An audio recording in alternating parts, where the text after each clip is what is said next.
오늘 본문에는 이제 그 사울 왕이 다윗을 죽이려는 그 모습이 폭력적으로 광기로 드러나고 있습니다. 높 땅의 아히멜렉 제사장 그 마을에 아히멜렉을 비롯한 모든 제사장들이 다윗을 도와서 그의 피난을 합력했다, 성공시켰다라는 걸 알게 되어 이제 영모죄를 물어서 그 제사장들 85명과 그 가족들을 가축과 어린아이까지 다 이제 학살하는 처참한 폭력을 행사합니다. 사울은 도대체 왜 이렇게까지 폭력과 광기로 내달리는 그런 인생을 살게 됐을까요? 그리고 이런 사울과 대조하여 다윗은 또 어떻게 은혜와 생명의 길을 가게 되었을까 하는 것이 성경이 하고 싶은 이야기일 것입니다. 사울과 다윗을 나누는 가장 결정적인 단어는 아마 순종일 것입니다. 사울의 인생이 이런 결과를 만든 이유는 그가 하나님을 순종하지 않은 데 있다라고 성경은 얘기합니다. 순종과 불순종이라는 문제는 우리에게도 중요한 신앙적 주제의 하나이고 늘 도덕적인 것으로 규칙의 문제로 또 옳고 그름의 문제로 이렇게 이해하곤 하는데, 그래서 말하자면 목사 말 잘 듣는 교인은 순종하는 교인이고, 목사가 하는 말에 토다는 그런 교인은 불순종하는 나쁜 X, 그런 식으로 이해를 하곤 하는데, 성경이 하고 싶은 얘기를 살짝 비껴가게 된 그런 이해였다고 생각을 합니다. 순종과 불순종의 차이를 신약 성경식으로 갈라디아서 5장에 보시면 이런 식으로 설명을 합니다. 갈라디아서 5장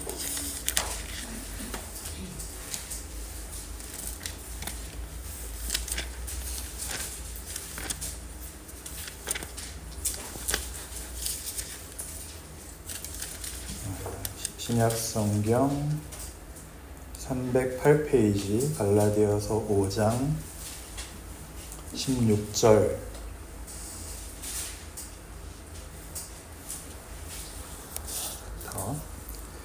내가 이르노니 너희는 성령을 따라 행하라. 그리하면 육체의 욕심을 이루지 아니하리라. 육체의 소욕은 성령을 거스르고 성령은 육체를 거스르나니 이 둘이 서로 대적함으로 너희가 원하는 것을 하지 못하게 하려 함이니라. 너희가 만일 성령의 인도하시는 바가 되면 율법 아래에 있지 아니하리라. 육체의 일은 분명하니 곧 음행과 더러운 것과 호색과 우상숭배와 주술과 원수 맺는 것과 분쟁과 시기와 분냄과 당짓는 것과 분열함과 이단과 투기와 술 취함과 방탕함과 또 그와 같은 것들이라. 그러니까 이렇게 육체의 일을 얘기하고 22절 이하에는 이와 대조하여 성령의 열매가 나옵니다. 성경은 육체에는 열매가 없다라고 얘기해서 열매라고 안 쓰고 육체의 일이라고만 씁니다. 육체의 일과 성령의 열매를 이렇게 대조하죠. 육체의 일은 하나님 없이 인간이 최선을 다하는 것, 그 결과를 말하고, 그리고 성령의 열매는 말 그대로 하나님이 만드시는 것, 하나님만이 하실 수 있는 것입니다. 그러니까 육체의 일을 하느냐 아니면 성령의 열매를 맺느냐 하는 것은 말하자면 누구에게 속해 있느냐 하는 문제인 것입니다. 자기가 자기 인생의 주인이 되고 전부가 되는 자와 하나님으로부터 생명과 진리와 가치를 부여받는 자와의 대조입니다. 이게 우리가 사무엘서에서 보고 있는 대로 바로 사울과 다윗의 대조라고 할 수 있고, 불순종과 순종의 대조라고 할 수 있습니다. 이런 집들은 육체의 일이니까 하면 안 돼라는 어떤 금령이라기보다는 더 깊이 하나님에게 속해 있지 않으면 그 스스로는 선한 것을 만들 수 없고, 그는 결국 자신의 최선을 다해서 분노와 원망과 폭력과 자멸과 살육으로 가더라 라는 겁니다. 그러나 하나님께서 그에게 하나님의 은혜를 부어주시는 자에게는 이런 내용들이 생기더라 라는 걸 대조하는 것이 사울의 인생과 다윗의 인생의 대조인 셈입니다. 한 걸음 더 가서 에베소서 4장, 에베소서는 갈라디아서 뒤에 있습니다. 에베소서 4장 17절 이하를 보면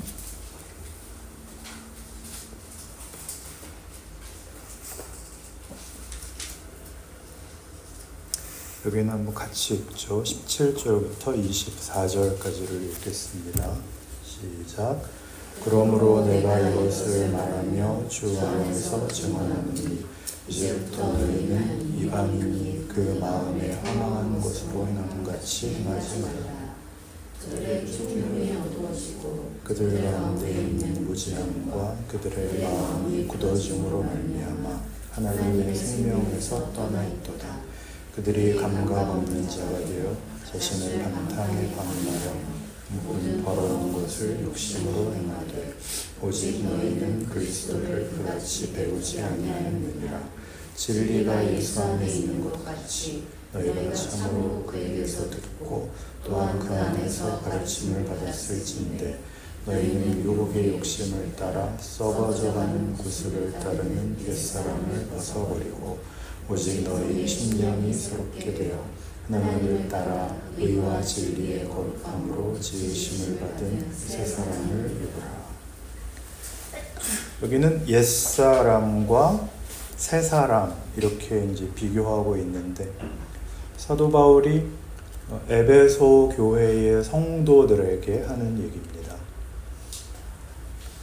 하나님 없이, 하나님의 은혜 없이 인간이라는 존재가 최선을 다하여 스스로 만들 수 있는 게 뭔가를 봐라 할 때, 오늘 그 사울의 모습이 바로 여기에 표현된 대로 총명이 어두워져서 분별이 없고 감각이 없고 무지하고 고집을 부리고 자신을 방탕에 방임하고 그냥 흘려보내고, 그래서 더러운 것을 욕심내고, 이런 여기에 나오는 옛사람의 모습이 바로 사울에게 해당이 되죠. 다윗의 생애 속에는 우리 신앙인들이 부러워할 만한 여러 가지가 물론 있습니다. 그에게는 평안이 있고 감사가 있고 그에게는 자랑이 있습니다. 사울에게는 없습니다. 그럼 사울의 생애는 늘 불순종하고 늘 실패했고 다윗은 늘 순종하고 늘 성공했느냐? 그러면 그렇지 않습니다. 다윗도 실패한 적이 한두 번이 아닙니다. 그럼 뭐가 다른가? 결정적으로 다른 건 이겁니다. 다윗은 잘못하면 회개를 하고 고칩니다. 사울은 잘못을 하면 변명을 하고 잘못을 덮기 위하여 권력을, 폭력을 동원하고 자기 잘못을 합리화합니다. 다윗은 하나님께 자신을 붙들어 매는 그 일을 실패할 때 회복하고 하나님으로부터 주어진 것들을 그의 생애에 채우는 일들을 하기 위하여 애를 씁니다. 사울은 잘못인 줄 알면서도 안 돌이킵니다. 몰라서 그랬을까요? 아니요. 다윗은 사무엘상 내내 사울에게 쫓겨다니는데 결정적으로 보복할 수 있는 기회가 2번 있었습니다. 24장에 가면 한 번 나오고 26장에도 또 그런 경우가 있는데 그 보복의 기회를 다윗은 사양합니다. 그때 사울에게 말합니다. 내가 당신을 죽일 수 있었으나 죽이지 않았습니다. 도대체 내가 뭘 잘못했길래 나를 죽이려고 그러십니까? 사울이 그때 이렇게 고백합니다. 너 잘못하지 않았다. 네가 옳다. 내가 틀렸다. 그러나 사울은 거기서 안 돌이킵니다. 왜요? 사울은 이것이 전부인 사람이거든요. 우리 세상에서도 실컷 보잖아요. 이게 전부인 사람. 억울해서 혼자 죽을 수 없는 사람. 너 죽고 나 죽자고 매사에 덤벼드는 사람. 그것밖에 할 수가 없으니까. 그 나쁜 놈이다. 그럴 거 하나도 없이 우리 영혼이 압니다. 거기는 어떤 가치도 감사도 보람도 의미도 없습니다. 우리가 너무나 잘 압니다. 성경이 말하는 성령의 열매, 사랑과 희락과 화평과 오래 참음과 온유와 절제와 충성, 이런 것들은 그것 자체가 가치가 있다는 것을 그것도 우리 영혼이 압니다. 그 대조이죠. 하나님으로부터만 이것들이 허락된다. 그만이 가치를 창조한다. 그만이 창조를 완성한다. 충만케 하며 풍성케 하며 복되게 하며 영광되게 한다. 를 둘을 이렇게 그들의 생애에 담아서 그렇게 사울과 다윗을 놓고 우리 보고 그들과 우리의 삶을 대조하라. 그러는 것이죠. 이렇게 대조해 볼 때 애매한 부분이 있는 겁니다. 헷갈리는 부분이. 사실은 너무나 많은 겁니다. 왜냐하면 다윗도 잘못했거든요. 그런데 하나님이 봐주시거든요. 우리는 그 학교에서 시험 보는 식의 공부에 늘 익숙해서 모든 문제를 개념적이고 명분적으로 이렇게 비교를 해서 옳은 것과 옳지 않은 것을 명확하게 나누는 것을 좋아하는데 하나님은 그걸 이렇게 무슨 교리나 무슨 개념이나 명분으로 우리에게 제시하고 요구하고 강요하는 것이 아니라 우리의 삶에서 우리와 부닥치는 모든 구체적인 오늘의 현실에서 묻는 겁니다. 자, 여기서 어떻게 할래? 그럴 때 사울은 계속 자기가 선택하는 최선, 권력을 가지고 우위에 있고 힘으로 상대를 때려 눕혀서 자신을 확인하려고 하는 것이죠. 그 모든 일로 그는 스스로 상대를 죽일 뿐만이 아니라 자기가 죽어나가는 거죠. 자기가. 인간이란 그런 존재니까요. 상대방을 죽이기 위해서 먼저 자기 자신을 살의에 빠뜨려야 되는, 점점 광기에 휩싸여 성경식 표현으로는 악령에 휘둘립니다. 그러나 다윗은 쫓기고 억울하고 이 미친 사울의 추적을 피하는 그런 입장에 있지만 하나님이 그에게 함께 하시자 그는 복수를, 폭력을 사양합니다. 보복을 사양하고 거기에 더 좋은 걸 담습니다. 용서라는 걸 담습니다.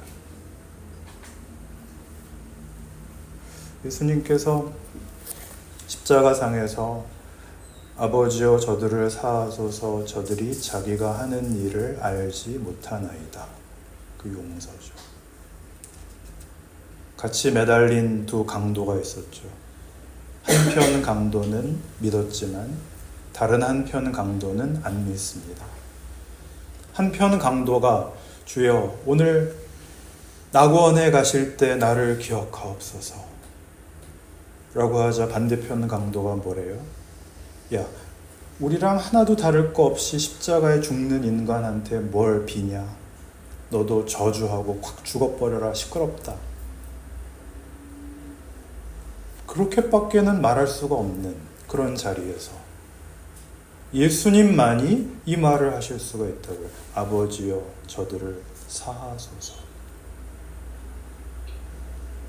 그러니까 십자가는 희생하고 억울한 자리에 하나님이 우리를 위하여 수모를 감수한 그 정도가 아니라 수치와 죽음이 그를 다 누를 수 없다 라는 것을 보이는 그런 자리입니다.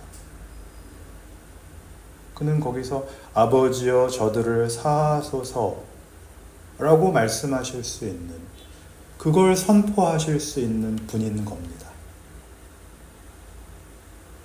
우리가 가시관을 씌우고 채찍을 때리고 십자가에 못 박아 죽이는 그 자리에서 세상이 마음껏 하는 조롱을 고스란히 다 받아내는 그 자리에서도 이 말을 하실 수 있는, 이 선언을 하실 수 있는 분인 겁니다. 십자가의 놀라움이죠. 세상에서는 실컷 보복한 자리, 실컷 몰아 죽음으로 넣은 그들의 승리의 자리에서 상대방이 굴복했다 라고 생각했던 자리에서 상대방에 굴복되지 않습니다. 그는 거기서 영광을 받으시며 승리하시며 그의 창조주 되신, 구원자 되신 권위를 남김없이 드러내십니다. 그게 신자의 생애라는 거죠. 그러니 사울이냐 다윗이냐, 사울은 이랬고 다윗은 이랬어 라는 오늘의 비교는 우리에게 무슨 결심이나 무슨 각오를 묻는 게 아니라 우리 인생 속에서 매일 매 순간마다 뭐가 가치가 있고 뭐가 진정한 신자된 내용인가를 분별하라 라는 것이죠. 자식들 앞에서, 이웃들 앞에서, 우리가 몸담고 있는 이 사회 속에서 이 원망, 이 분노로 만나는 현실, 세상이 우리를 늘 들들 볶는, 너 내 말 안 들으면 죽어, 너 내 말 안 들으면 망해, 늘 듣는 거잖아요. 우리 핸드폰으로도 하루에도 몇 번씩 계속 위협하잖아요. 계속 이거 안 사면 넌 죽어. 텔레비전에서도 그 슈퍼푸드의 비밀 그런 거 막 보여줘. 이거 안 먹으면 당신 죽어. 그리고 옆에 홈쇼핑을 이렇게 보면은 너무나도 신기하게 바로 그걸 팔고 있죠. 너 이거 안 쓰면 망해 라는 이 위협, 협박, 아니 실제적인 피해를 당하는 그 속에서 성경은 계속 너희는 안 그래도 된다. 내가 너희에게 가르쳐주는 거 너는 해라. 너희는 모두를 용서해라. 너희는 덕을 세우는 말을 해라. 이렇게 나오는 겁니다. 에베소서 4장 25절 뭘 하려는가? 그런즉 거짓을 버리고 각각 그 이웃과 더불어 참된 것을 말하라. 이는 우리가 서로 지체가 됨이라. 분을 내어도 죄를 짓지 말며 해가 지도록 분을 품지 말고 마귀에게 틈을 주지 말라. 도둑질하는 자는 다시 도둑질하지 말고 돌이켜 가난한 자에게 구제할 수 있도록 자기 손으로 수고하여 선한 일을 하라. 무릇 더러운 말은 너희 입 밖에도 내지 말고 오직 덕을 세우는 데 소용되는 대로 선한 말을 하여 듣는 자들에게 은혜를 끼치게 하라. 하나님의 성령을 근심하게 하지 말라. 그 안에서 너희가 구원의 날까지 인치심을 받았느니라. 너희는 모든 악독과 노함과 분냄과 떠드는 것과 비방하는 것을 모든 악의와 함께 버리고 서로 친절하게 하며 불쌍히 여기며 서로 용서하기를 하나님이 그리스도 안에서 너희를 용서하심과 같이 하라. 자, 진심과 책임의 문제입니다. 순종이란 진심을 바치는 게 아닙니다. 책임을 따르는 것입니다. 예를 들어서 그 옆 사람에게 친절하게 하며 불쌍히 여기며 용서하며 좋은 말을 하려면 원치 않지만 하는 것이 순종입니다. 어려운 문제죠. 내 안에 이거를 할 진심이 생길 때까지 기도를 했다가는 죽을 때까지 못합니다. 우리는 순종을 하지는 않고 늘 순종을 하게 해달라고 기도를 하는 겁니다. 은혜가 우리의 진심을 바꿔 놓을 거라고 생각을 합니다. 그래서 평생 기도만 합니다. 그리고 내가 진심이 아직 안 됐는데 그러는 것은 위선이다 라고 자꾸 스스로를 꾸짖습니다. 아니요. 따뜻한 그 한마디를 지금 하시는 것이 신앙 행위입니다. 여러분, 기도를 열심히 하시면 기도를 잘하게 되죠. 기도를 열심히 하시는 것과 신앙이 좋아지는 문제는 별개입니다. 사랑은 진심 이전에 사랑은 순종하는 것입니다. 사랑은 오래 참는 것이잖아요. 사랑의 첫걸음은 보복을 하지 않는 것이며 하고 싶은 말을 참는 것입니다. 그게 십자가의 길이랍니다. 우리 보고 그걸 하랍니다.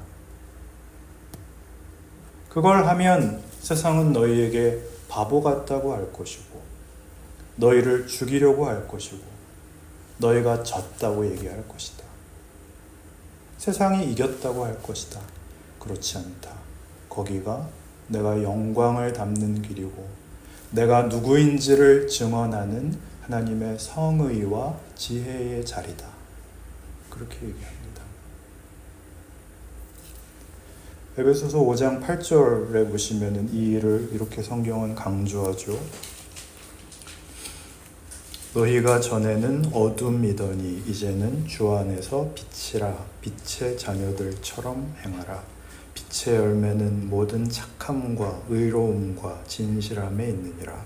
주를 기쁘시게 할 것이 무엇인가 시험하여 보라. 너희는 열매 없는 어둠의 일에 참여하지 말고 도리어 책망하라. 너무나 분명한 성도들에게 주어진 신앙의 삶이죠.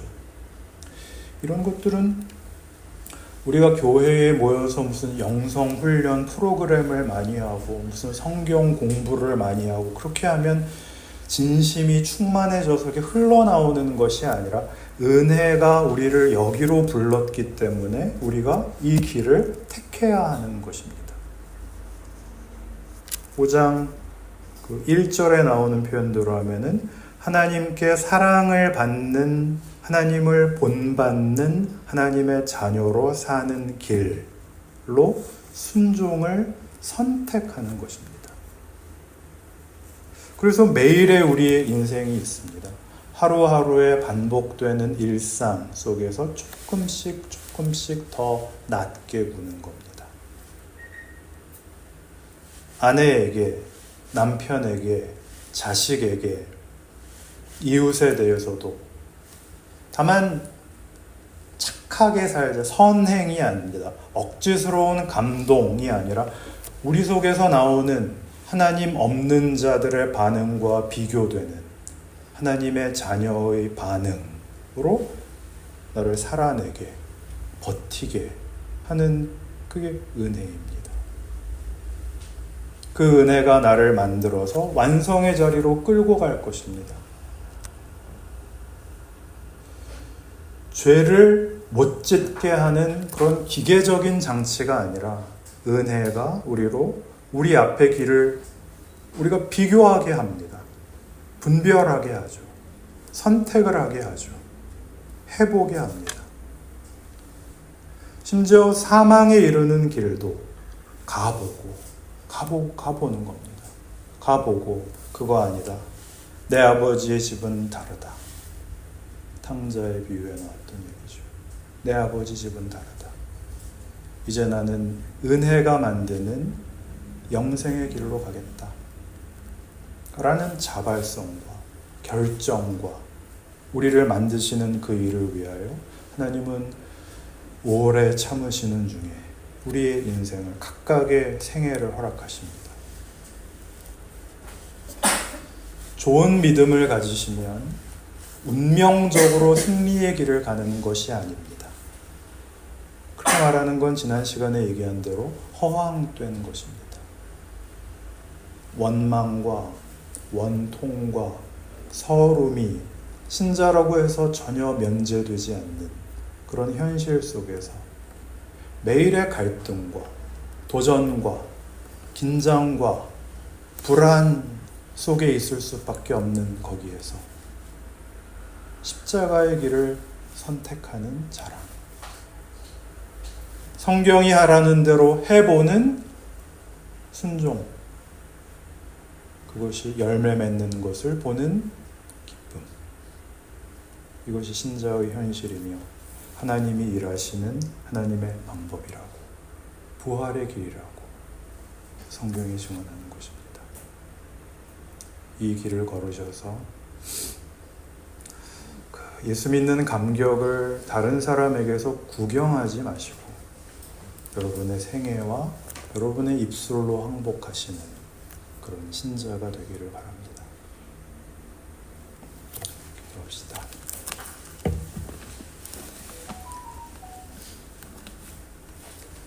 아멘 되시네. 기도합시다. 하나님 아버지, 우리가 불평하는 현실이 하나님께서 은혜를 베푸시고 우리를 만드시는 기적의 기회라고 믿습니다. 순종하여 우리의 생애를 주 앞에 바쳐 명예와 자랑과 영광으로 가겠습니다. 넘어지면 다시 일어나겠습니다. 돌아서겠습니다. 기도하겠습니다. 하나님이 놓지 않으신다는 것을 믿습니다. 최후의 승리를 바라보고 하루만큼씩 기쁘게 그리고 위대하게 걷겠습니다. 예수님 이름으로 기도합니다. 아멘.